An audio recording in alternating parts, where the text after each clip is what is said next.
I wish we had more time, but then you go to correlation, just like how we put coral. If we go into data analysis, we can highlight all of our variables, dependent, independent, all of them. Okay. Like car doesn't matter, that's just an indicator, don't worry about that. Right? If I do this for correlation, okay, so price, mileage, and age of the car. Alright, labels in first row. I'm going to put it right here. Look at this beautiful matrix.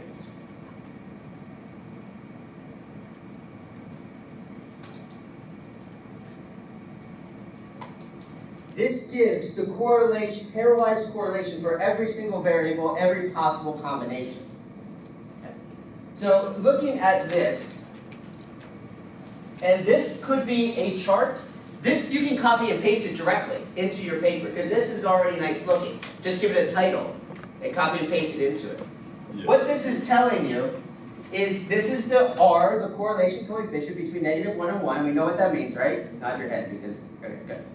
So what we're saying here is, what is the correlation between the price of a car and the mileage? -0.636, that's our R. So we know there's a negative correlation, a relatively strong looking at this, correlation between mileage and price. It doesn't say the marginal effect or correlation, just the correlation. What is the correlation between price and age? -0.472. Another interesting thing, and I'm going to come back to this in a little bit, is this value. What is that value telling us? That is the correlation coefficient between age and mileage. Even though these are our two independent variables, it could be helpful, as I was telling you guys, it could be helpful to know what is the correlation between your independent variables.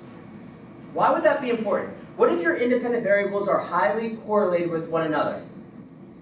Because like in our situation, what I think is that income and education are going to have a positive, as education goes up, income goes up, and as income goes up, education goes up. Correct. That's a different problem, but that's an important point.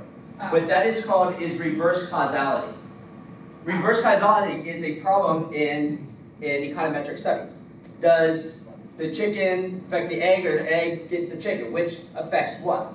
And you're completely right. Education affects income, and income affects education. That's one problem that you can note about all these regression analysis.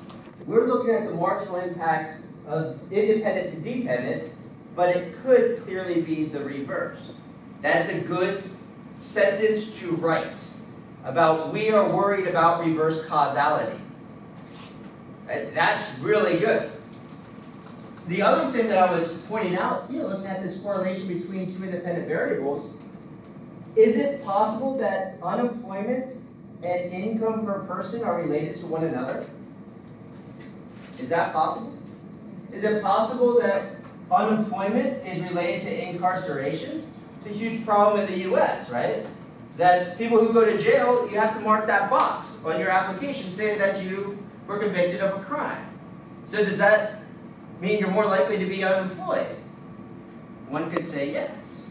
And there is a big push to get rid of that box, but that's a possibility.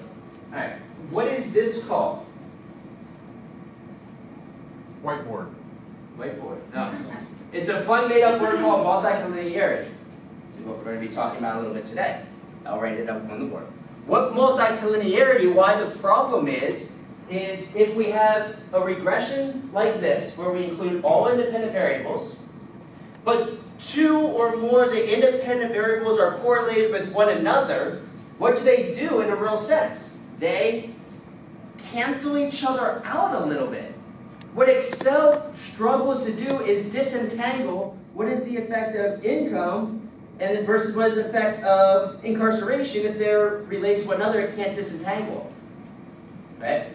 And one of the nice things about doing a correlation table like this is it pinpoints, or it gives you insight into, wait, maybe this is why my regression is giving me strange results. Right here, the correlation between mileage and age is relatively low. 0.14, I'm not too worried. Now, if this correlation was 0.94, that means there is a strong correlation between our two independent variables, and that might be a sign that they're eating each other. That Excel just can't do it. Right? So that's a helpful tip in how to do it. Right? Now, all right, so that was a long-winded answer, but does that make sense? All right. Yeah. Okay,